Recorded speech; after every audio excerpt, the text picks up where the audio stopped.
अस्सलाम वालेकुम Awan forest academy के मेंबर्स। होप सो आप सब खैरियत से होंगे। आज मैं जिस टॉपिक पर वीडियो बनाने लगा हूँ वो है मनी मैनेजमेंट।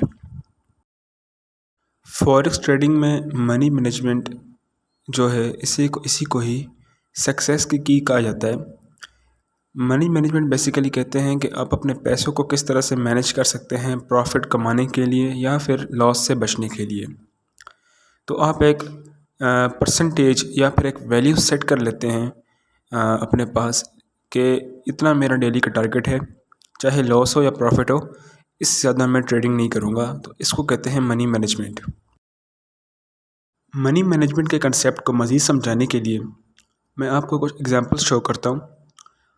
कोई भी नया यूज़र जब स्टार्टिंग में इन्वेस्टमेंट कर रहा होता है, अपनी ट्रेडिंग स्टार्ट करता है, तो मैं उसे रिकमेंड करता हूँ कि हमेशा वो कम से कम $100 से स्टार्ट ले।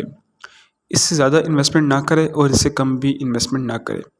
फॉर एग्ज़ाम्पल कोई ऐसा केस आ जाता है जिसके लिए $100 अफोर्डेबल ना हो, तो उसके लिए चलो वो कर सकता है $100 से कम इन्वेस्टमेंट कर ले।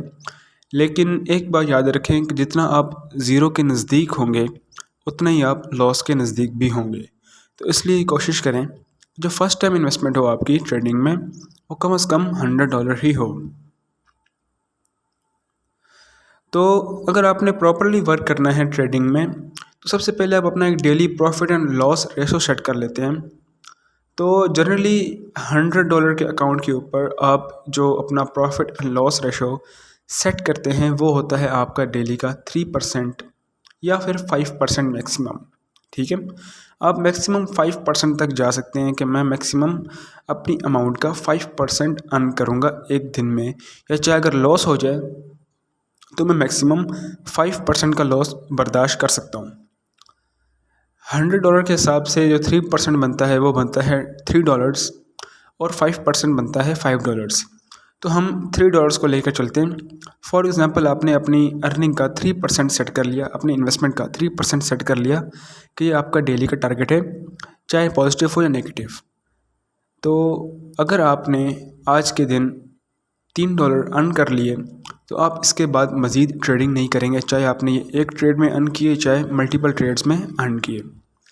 इसी तरह फॉर एग्ज़ाम्पल आपने अगर $3 का लॉस कर दिया तो आप इसके बाद मज़ीद ट्रेडिंग नहीं करेंगे, चाहे आपने इसको एक लॉट में ही ज़ाया कर दिए सारे पैसे $3 या फिर मल्टीपल लॉट्स में। तो आप अपने स्टॉप लॉस और टेक प्रॉफिट SL&TP का इस्तेमाल करते हैं। इसी तरह ही इसमें भी आपने अपना प्रॉफिट और लॉस रेशो सेट करना होता है। अगर देखा जाए कि आप अपने $3 के टारगेट को लेकर चलें और 30 डेज़ आप अगर वर्क करें तो आप $90 ईज़िली अर्न कर सकते हैं, जो एक अच्छी अर्निंग बनती है मेरे हिसाब से। तो अगर $90 कोई बंदा अर्न कर रहा है विद इन अ मंथ और वो भी उसकी स्टार्टिंग अर्निंग है ये, ठीक है, तो अगर आपको स्टार्ट में फॉरेक्स मंथली $90 दे रहा है जो ऑलमोस्ट 15 से 16 हज़ार रुपये बनते हैं, शायद इससे कम हो, आप कैलकुलेट कर सकते हैं, मल्टीप्लाई बाय 155 कर लें तो आपको पता लग जाएगा। तो अगर कोई बंदा मिनिमम इतने अर्न कर रहा है इन 30 डेज़ ऑफ, तो वो एक बहुत अच्छी अर्निंग बन जाती है। तो स्टार्ट में आपने इस मनी मैनेजमेंट के रूल को लाजमी फॉलो करना है। इससे आपकी जो इन्वेस्टमेंट है वो भी सिक्योर रहती है और आप ज़्यादा लॉस की तरफ भी नहीं जाते। जिस तरह प्रॉफिट की के लिए आप अपना मनी मैनेजमेंट का एक रूल फॉलो करते हैं, उसी तरह लॉस के लिए भी आपने एक रूल फॉलो करना होता है, जो आप कम से कम एक मंथ के प्रॉफिट तक आप इसको चेंज नहीं करेंगे। लेट्स सपोज़ अब आपकी इक्विटी प्रॉफिट हासिल करने के बाद $200 हो चुकी है, आपने एक अच्छी अर्निंग कर ली है। अब आप चाहें तो इसको $3 को $4 पर शिफ्ट कर सकते हैं, क्योंकि अब आप प्रॉफिट में चल रहे हैं। अगर आप लॉस में चल रहे हो या आप ना प्रॉफिट ना लॉस में चल रहे हो, तब आप अपने जितना कम से कम प्रिसाइज अमाउंट को यूज़ करेंगे एज आ मनी मैनेजमेंट के रूल में, तो वही आपके लिए फ़ायदेमंद है। लेट्स सपोज़ अभी आप 2-3 या 4 महीने ट्रेडिंग कर चुके हैं और आपने एक अच्छी अर्निंग कर ली है। सपोज़ कर लेते हैं कि आपने अपने $100 के अकाउंट को आहिस्ता आहिस्ता $1000 का बना लिया है।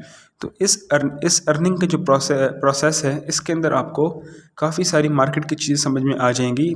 बल्कि अगर आप 100 को 1000 करने में कामयाब हो जाते हैं तो समझ लें कि आप एक अच्छे और एक एक्सपर्ट ट्रेडर बन चुके हैं, तो उसके बाद आपके लिए मेरे पास एक अपना ज़ाती प्लान है जो आप फ्यूचर में इस्तेमाल कर सकते हैं अपने आप को एक अच्छा टारगेट अचीव करने के लिए।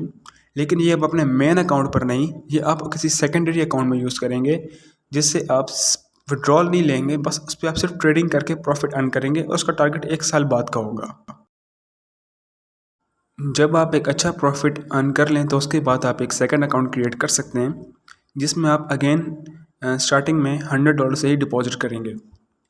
तो एक महीने में 20 दिन होते हैं, यानी हफ्ते इतवार को निकाल लिए जाए और 2 दिन हम वैसे ही काउंट नहीं करते कि समझे आपने 2 दिन ट्रेडिंग नहीं की तो उस चीज़ को हम काउंट नहीं करते। ठीक है, आप अपना प्रॉपर मनी मैनेजमेंट रूल बना लिया कि डेली डेली आपका 3% का टारगेट है, तो उस हिसाब से आप एक महीने में $60 कमा लेंगे। तो आपके पास एंड में बचेगा $160। सेकंड महीने आप अपने परसेंटेज को बढ़ाएंगे, उसे आप 4% पे ले जाएंगे। सॉरी, वो आपका 3% ही रहेगा डेली का टारगेट, लेकिन आपका जो डॉलर है वो $4 बन जाएंगे 160 के हिसाब से। तो आप महीने बाद $80 कमाएंगे और आपको जो एंडिंग आपका बैलेंस है, यानी जिस पे आपका महीना एंड होगा, आपकी इक्विटी $240 हो जाएगी।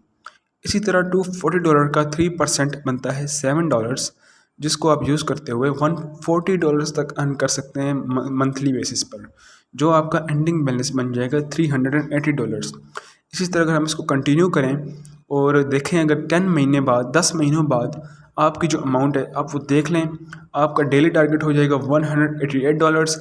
मंथली आप उसमें से $3773 और $10,062 पर आप अपने आप को एंड करेंगे। $100 का अकाउंट आपका $10,050 तक रीच कर जाएगा विद इन 10 मंथ्स। और ये याद रखें कि ये आपका सेकेंडरी अकाउंट है, इससे आपने विड्रॉल लेना, आपकी जो दूसरी अर्निंग है वो साथ चल रही होगी, ये सिर्फ और सिर्फ आपकी एक्स्ट्रा अर्निंग के लिए होगा। होप सो आपको मनी मैनेजमेंट का कंसेप्ट बहुत पसंद आया होगा और आप इसे ट्रेडिंग में ज़रूर इस्तेमाल करेंगे। वीडियो को एंड तक देखने के लिए बहुत बहुत शुक्रिया। अपना ख्याल रखिए। अल्लाह हाफिज़।